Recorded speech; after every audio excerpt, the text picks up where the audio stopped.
জুলাই অভ্যুত্থানে আহত চিকিৎসাধীন যোদ্ধাদের সম্মানে ইফতারের মাহফিলের আয়োজন করে জিয়াউর রহমান ফাউন্ডেশন।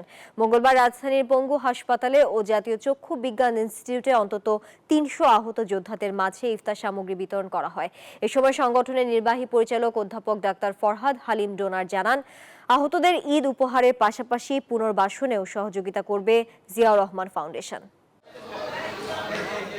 চোখ সহ সারা শরীরে ৩০০-র অধিক গুলি নিয়ে চক্ষুবিজ্ঞান ইনস্টিটিউটের বেডে শাহিদুল ইসলাম। বৈষম্য বিরোধী আন্দোলনে ফেনীতে গুলিবিদ্ধ হয়ে এক চোখ অন্ধ তার। নরসিংদীর মোশাররফ সহ এখনও চিকিৎসাধীন অন্তত ১০০ যোদ্ধা। এছাড়াও পঙ্গুতে ভর্তি এদের কারো হাত ভাঙা, কারো শরীরে এখনও ডজন খানেক গুলি।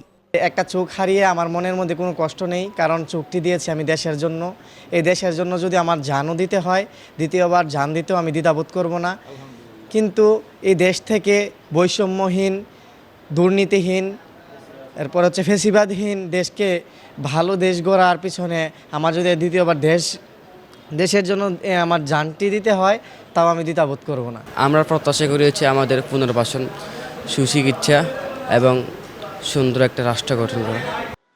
অভ্যুত্থানে আহত চিকিৎসাধীন এসব যোদ্ধাদের সম্মানে মঙ্গলবার পঙ্গু হাসপাতাল ও চক্ষুবিজ্ঞান ইনস্টিটিউটে ইফতারের আয়োজন করে জিয়াউর রহমান ফাউন্ডেশন। এতে সন্তুষ্টি জানান আহতরা।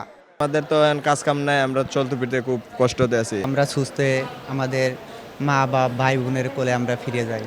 ফাউন্ডেশনের নির্বাহী পরিচালক জানান, দলের ভারপ্রাপ্ত চেয়ারম্যানের নির্দেশে এমন আয়োজন। সামনে ঈদ উপহারের পাশাপাশি থাকবে পুনর্বাসনের চেষ্টাও। জিয়াউর রহমান ফাউন্ডেশন প্রতি বছরই গর্জিয়াস করে ইফতার পার্টি আয়োজন করে। এইবার আমাদের ভারপ্রাপ্ত বিএনপির ভারপ্রাপ্ত চেয়ারম্যান এবং আমার জিয়াউর রহমান ফাউন্ডেশনের প্রেসিডেন্ট উনি নির্দেশ দিয়েছেন যে আপনারা এইবার ইফতার পার্টি করেন না, ইফতার পার্টির যেই অর্থ আপনারা খরচ করেন এবং এই অর্থটা আমাদের মেম্বাররা প্রত্যেকে তাদের নিজের পকেট থেকে দেওয়া হয়, সেই অনুযায়ী সেই অর্থটা দিয়ে এদেরকে সাহায্য করার নির্দেশ দেওয়া হয়েছে। আমাদের ভারপ্রাপ্ত চেয়ারম্যান একটাই নির্দেশ দিয়েছিলেন, এটাকে যে পলিটিক্যাল মোড়ক না হয় সেদিকে একটু দৃষ্টি রাখবেন, কিন্তু আন্দোলনে আপনারা সবাই সক্রিয় থাকবেন, যে যেখান থেকে পারেন সাহায্য করেন, আপনারা এগিয়ে যান। উনি ওখান থেকে আমাদেরকে নির্দেশ দিয়ে গেছে, সেই অনুযায়ী আমরা কাজ করছি। আমরা এই অনেক রুগীকে এর মধ্যে অপারেশন করছি, চিকিৎসা করেছি, সবই করাইছি।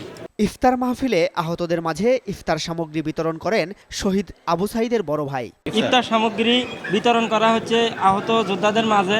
এই ২৪-এর গণ অভ্যুত্থানে অনেক ভাই জীবন দিয়েছে, দেশের জন্য শহীদ হয়েছেন এবং আহত হয়েছেন। জিয়া ফাউন্ডেশন এভাবে মানবিক কাজের মাধ্যমে যেন এই ২৪-এর আহত এবং শহীদ ফ্যামিলিদের পাশে যেন থাকে। মাসুদ সুমন, নিউজ 24, ঢাকা।